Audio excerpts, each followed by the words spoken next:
बिस्मिल्लाहिर्रहमानिर्रहीम। अस्सलाम वालेकुम नाज़रीन, मैं हूँ महरीन सफ्तर और देख रहे हैं आप मेरा यूट्यूब चैनल। नाज़रीन, मरीम नवाज़ के बेटे जुनैद सफ्तर और आयशा सैफ के दरमियान होने वाली तलाक के हवाले से अभी तक मैंने आपको जो भी खबरें दी, अब वो आहिस्ता आहिस्ता सामने आ रहा है कि वो सब कुछ जो है दुरुस्त था। जैसा कि मैंने आपको बताया कि जुनैद सफ्तर और आयशा सैफ के दरमियान मामलात ख़राब थे। आज से काफ़ी अरसा पहले उनके दरमियान डिवोर्स हो चुकी थी और अब यही खबर जो है 92 न्यूज़ के जो एक सहाफ़ी हैं उन्होंने इसको कंफर्म भी किया है। 92 न्यूज़ ने इसको बाकायदा तौर पे छापा है अपने अखबार में, अपनी वेबसाइट पर इसको शेयर भी किया है और वो तमाम खबरें जो मैं आपको बता रही हूँ वो हर्फ बहर्फ कुछ फैमिली ज़राए जो है और अब आने वाले दिनों में कुछ लोग सामने आकर बताएंगे। जैसे कि आयशा ने सामने आकर बाकायदा अपने इंस्टाग्राम पर स्टोरी शेयर की और उसने भी वही बातें बयान की जैसा कि मैंने आपको बताया था। आपको अगर याद हो, मैंने अपनी वीडियो में आपको बताया कि आयशा के अपनी सास के साथ मामलात अच्छे नहीं थे। दो वजूहात थी, मैंने आपको उसके बारे में बताया और देखिएगा आने वाले दिनों में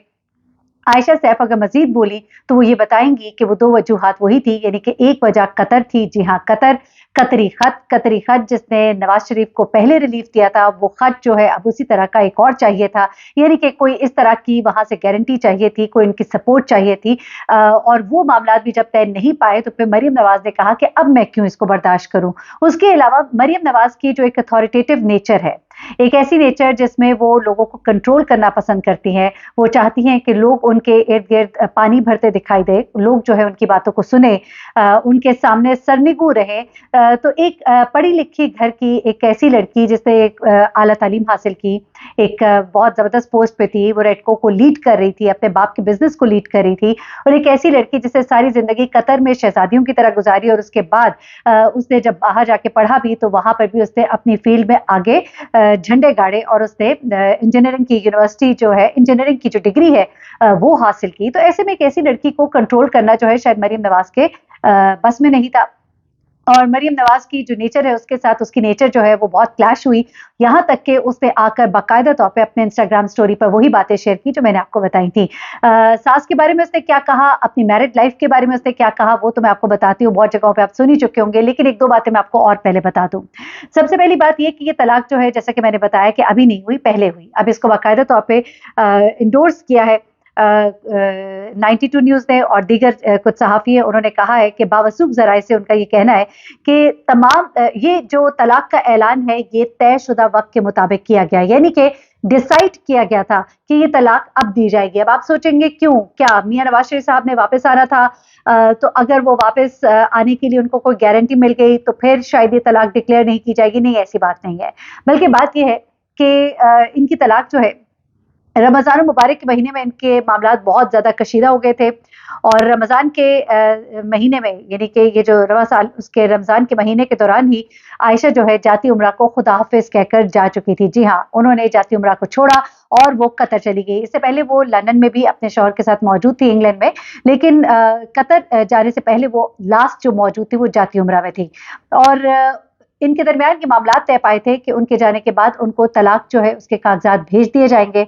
और तलाक के कागजात भेजे जाने के बाद, तलाक का प्रोसेस कंप्लीट होने के बाद, और एक और शर्त थी कि इद्दत पूरी होने के बाद इस तलाक को डिक्लेयर किया जाएगा। तो अब जब आयशा सैफ की इद्दत जो है वो मुकम्मल हो गई है तो उसके बाद अब इसको बाकायदा तौर पर तलाक जो है इसको डिक्लेयर कर दिया है, बता दिया गया है और उसकी तस्दीक जो है खुद जुनैद सफ्तर ने आकर अपने सोशल मीडिया अकाउंट के ऊपर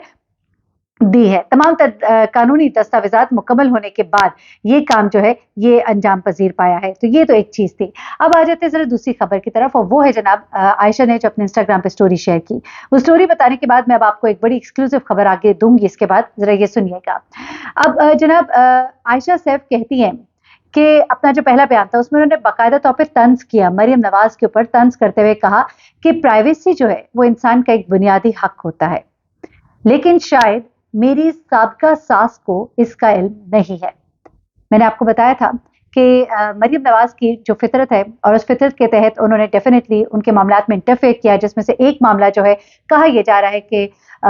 जो जुनैद सफ्तर है वो किसी को पसंद करने लग गए थे या उनकी दोस्ती थी या जो भी मामला थी, कहा जा रहा है मैं इस बारे में कंफर्म तो नहीं कहूँगी, लेकिन मैंने आपको जैसा कि कहा था कि मुझे एक बड़े चैनल के ब्यूरो चीफ ने ये बात बताई नाम न बताने की शर्त पर, और उन्होंने कहा कि उस लड़की का नाम तक उन्हें मालूम है लेकिन उन्हें बताने की इजाज़त नहीं है। तो ये मामलात भी कुछ आयशा को पता लगे, और इन मामलात में जब उन्होंने गुस्सा किया तो इसके ऊपर उनको अपनी सास की तरफ से बातें भी सुननी पड़ी। सिर्फ यही नहीं बल्कि उनको ताने भी सुनने पड़े कि उनके मामलात जो कतर के हवाले से हैं उनको तो वो संभाल नहीं सकी, उन्हें तो उन्होंने देखा नहीं, और अब जो है वो अपने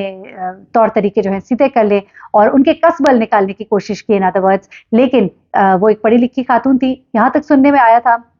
कि सास और बहू के दरमियान बहुत ज्यादा तल्ख कलामी हुई। कुछ लोगों ने तो यहाँ तक क्लेम किया था कि कुछ हाथापाई तक नौबत आई थी, शायद कोई उनके ऊपर हाथ भी उठाया गया, लेकिन मैं इस बारे में कंफर्म नहीं कर सकती। अलबत्ता उन दोनों के दरमियान शदीद झड़प हुई, लड़ाई हुई, नाराजगी हुई, ये बातें जो है ये कंफर्म की जा रही है। अब आगे आयशा कहती हैं, मैं मौजूदा सूरत हाल में इस हवाले से चंद बातें वाज़ेह करना चाहती हूँ। ये उन्होंने अंग्रेजी में लिखा था, मैं इसकी उर्दू ट्रांसलेशन आपको बता रही हूँ।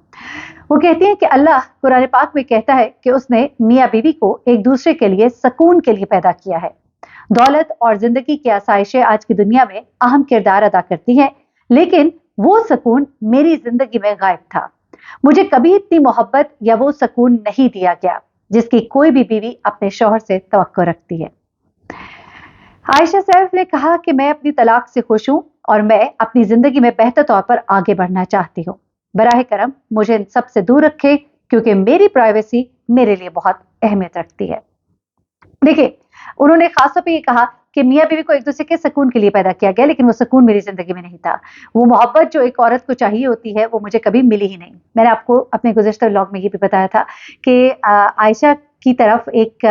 बेशक एक तरह से पसंद, इसे आप कह सकते हैं, लेकिन एक बिजनेस डील भी थी, लेकिन पसंद की शादी भी थी। लेकिन शादी के बाद जो एक अंदाज है वो अपनाया गया जुनैद सफ्दर की तरफ से, ना उनको तवज्जो दी गई, ना मोहब्बत दी गई, जिसके नतीजे में वो बहुत ही परेशान भी रहती थी, और इस परेशानी की वजह से उनके दरमियान दूरियां जो है वो मजीद बढ़ती चली गई। और अब जैसे कि मैंने आपसे कहा था कि मैं आपको कुछ चीज़ें और बताती हूँ, ये तो मैंने आपको बता दिया कि आयशा सैफ ने अपने इंस्टाग्राम स्टोरी के ऊपर क्या शेयर किया, और उन्होंने कहा कि मुझे वो मोहब्बत जो कि मिलनी चाहिए थी। आपको याद होगा मैंने आपको पहले भी बताया था कि इवन इनकी वीडियोज़ में ये चीज़ नोट की गई थी कि जुनैद सफ्दर जो है वो अपने ही धुन में थे, अपने ही अंदाज में रहते थे। एक नया जोड़ा होता है जिसमें प्यार मोहब्बत होता है तो एक दूसरे की तरफ इंसान देखता भी है, कोई मुस्कुराहटों का तबादला भी होता है, लेकिन वहाँ पर हमने बिल्कुल एक बेएतनाई देखी। हमने देखा कि कोई जो एक लड़की की अगर कोई नई शादी है, एक लड़के की नई शादी है, पहली शादी है वो भी, तो वहाँ पर एक मोहब्बत का जो इज़हार था उसका बड़ा फुकदान था। बल्कि मरियम नवाज़ के साथ जुनैद सफ्दर जो है लाडियाँ करते भी नज़र आते हैं, उनके कंधे पे सरकते, मुस्कुराते और माँ के साथ पोज़ बनाते तो नज़र आते, लेकिन अपनी बेगम के साथ एक ऐसा रवैया था जो शायद किसी अजनबी के साथ होता है। यहाँ तक कि एक पोलो ग्राउंड में जब ये बैठे चाय पी रहे होते हैं, तो वहाँ पर एक उन्होंने जेस्चर दिया कि उनके लिए सीट गालबन उन्होंने छोड़ी या कुछ उनको बैठने के लिए जगह दी, तो उसको बड़ा हाईलाइट करके बताया और दिखाया गया, खासतौर पे सोशल मीडिया विंग में जो एक मखसूस कहना चाहिए कि जमात का है, जाहिर सी बात है उन्हीं की जमात का, लेकिन वो ही एक कोई जेस्चर था जो उस पूरे शादी के प्रोसेस में हमने उनके लिए देखा, और इस बात का इकरार उन्होंने भी किया कि मुझे वो मोहब्बत नहीं मिली, मुझे वो ट्रस्ट नहीं मिला, मुझे वो सुकून नहीं मिला अपनी जिंदगी में। अब मैं आपको बताती हूँ, आयशा सैफ के हवाले से एक चीज़ और जो सामने आ रही है वो ये है कि आयशा को बहुत ज़्यादा लिमिटेड किया गया था उनकी एक्टिविटीज़ के हवाले से, उनके काम के हवाले से, उनकी आज़ादी के हवाले से। नंबर 2, उनको जो मामलात उनके वालिद के हवाले से जो एक्सपेक्ट किए जा रहे थे वो चीज़ें जो जब पूरी होती दिखाई नहीं दे रही थी, तो इस पर कुछ तल्खियाँ हुई, कुछ बोला गया उनके ख़ानदान वालों के बारे में, उनके घर वालों के बारे में, जिस चीज़ को वो बर्दाश्त ना कर सकी, और उस पे भी वो काफ़ी गर्म सर्द हुई। और उसके अलावा जो एक और बात सामने आ रही है कि इनके और इनके शौहर के, साबका शौहर के दरमियान कुछ चीज़ें ऐसी चल रही थी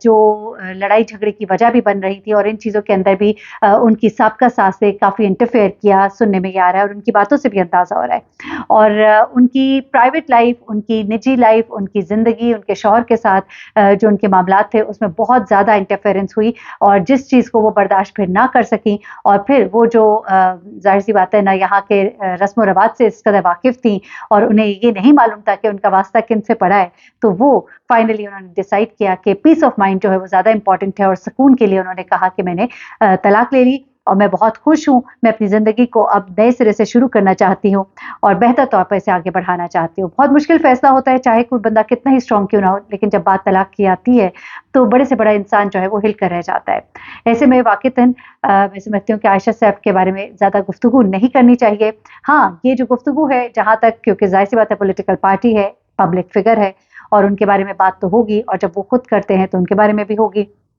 لوگوں کو میں نے بڑی عجیب باتیں کرتے سنا. انہوں نے کہا کہ جو عمران خان جو ہے کنٹینر کے اوپر کھڑے ہو کر کہتے تھے کہ میں شادی کروں گا, آپ لوگ جلدی نیا پاکستان بن جائے, میں پھر شادی کروں گا, تو جب وہ خود پبلک کر رہے, ارے بھائی جب وہ یہ نہیں بھی کہتے تھے تب بھی ان کی ذاتی زندگی کے اوپر, جب ان کی جمامہ خان کے ساتھ شادی تھی ان کے اوپر جو الزامات لگائے گئے, ہمیشہ سے یہ باتیں کی جاتی رہی. اور یہ سیاست کے اندر ہمارے پاکستان میں بہت گند ہے, بہت گندی پالیٹکس ہوتی ہے ایک دوسرے کی ذاتی اور نجی زندگی کے بارے میں. اسے اوائڈ کریں, لیکن یہ کوئی اس کا ریونج کے طور پہ نہیں ہے, بلکہ ایک خبر ہے جس خبر کو ہم شیئر کر رہے ہیں, جس پر لوگ سیکھپا ہوتے ہیں, کیونکہ صحیح خبر اگر دی جائے تو پھر لوگوں کو بری لگ جاتی ہے. اپنا بہت خیال رکھیے گا, دعاؤں میں یاد رکھیے گا. اللہ حافظ.